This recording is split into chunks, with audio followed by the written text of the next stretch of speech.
Hi hello, ഇന്ന് നമ്മൾ beef കറി ആയിട്ട് ഉണ്ടാക്കാൻ പോണത്. അപ്പോൾ ദാണ്ടെ വേണ്ട ഐറ്റംസൊക്കെ റെഡിയാണ്.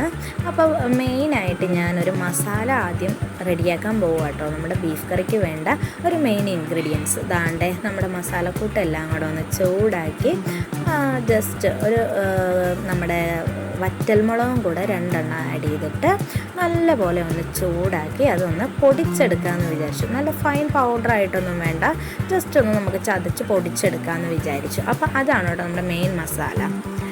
പിന്നെ നമ്മുടെ ബീഫ് എടുത്ത് നമ്മൾ കുക്കറിലേക്ക് ഇട്ടു. കൂടാതെ തന്നെ നമ്മുടെ കട്ട് ചെയ്ത് വെച്ചിരിക്കുന്ന ഓണിയൻ, ഗാർലിക്, ചില്ലി, നമ്മുടെ ചെറിയ ഉള്ളി, കറിവേപ്പില എല്ലാം കൂടെ ഇട്ട്, കൂടാതെ തന്നെ നമ്മുടെ പൗഡർ, നമ്മുടെ മഞ്ഞൾപ്പൊടി, കാശ്മീരി മുളക് പൊടിയാട്ടോ ഞാൻ ആഡ് ചെയ്യണം. കാര്യം എരിവ് കുഞ്ഞുങ്ങൾക്ക്, ഞാൻ ഇതൊക്കെ മുന്നേ പറഞ്ഞിട്ടുണ്ട്, എരിവ് കുഞ്ഞുങ്ങൾക്ക് ഇച്ചിരി ബുദ്ധിമുട്ടുള്ള കാര്യം, അത് കാരണം ഞാൻ കാശ്മീരി മുളക് പൊടി, നമ്മുടെ മല്ലിപ്പൊടി, കൂടാതെ തന്നെ ബീഫിന് വേണ്ടപ്പെട്ട ഒരു ഐറ്റമാണ് നമ്മുടെ മീറ്റ് മസാല. അപ്പം അതും കൂടെ കുറച്ച്, അളവൊന്നും എനിക്കില്ല, ഞാൻ എൻ്റെ തോന്നിയ രീതിക്കാണ് എല്ലാ ഇൻഗ്രീഡിയൻസും എടുക്കുന്നത്.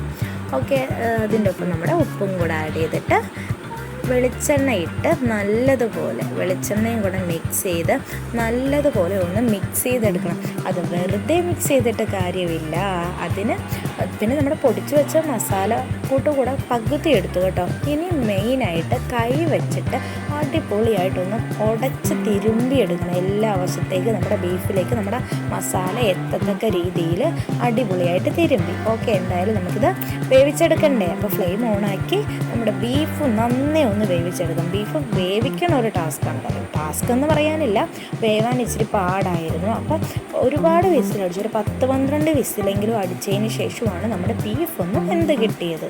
അപ്പോൾ ഭയങ്കര വില്ലൻ തന്നെയാണ് കേട്ടോ, വേവാൻ ഇച്ചിരി പ്രയാസമായിരുന്നു.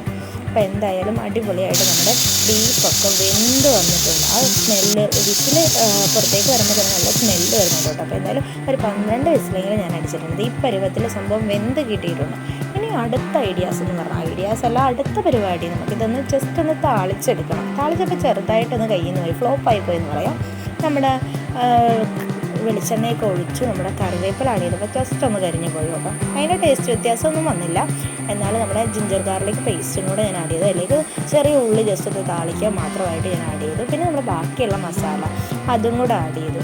അപ്പോൾ അതാണ്ട് നമ്മുടെ ബീഫിന് വേവിച്ച് വെച്ചേക്കുന്ന ബീഫ് ആ ഗ്രേവിയിലേക്കൊന്ന് തട്ടാല്ലേ, ആ താളിച്ച ഐറ്റംസിലേക്ക് നമ്മളിത് തട്ടിയപ്പോൾ ഇത് ഈ പരുവത്തിൽ അടിപൊളി ലുക്കിൽ കിട്ടി. എൻ്റെ ബീഫ് കറി എല്ലാവർക്കും ഇഷ്ടമായെന്ന് ഞാൻ കരുതുന്നു കേട്ടോ. അങ്ങനെയാണെങ്കിൽ കണ്ട് ഇഷ്ടപ്പെട്ടോ ഒന്ന് ലൈക്കൊക്കെ അടിച്ച് വിട്ടേക്കണേ. കൂടാതെ തന്നെ നമ്മുടെ ചാനൽ സബ്സ്ക്രൈബ് ചെയ്യുക, ലൈക്ക് ചെയ്യുക, ഷെയർ ചെയ്യുക, ബെൽ ബട്ടൺ അടിച്ച് പൊട്ടിച്ചേക്കണം കേട്ടോ. അപ്പോൾ എന്തായാലും എനിക്ക് അടിപൊളിയായിട്ട് എൻ്റെ ബീഫ് കറി കിട്ടി. സന്തോഷമായി ഗൈസ്. ടാറ്റാ.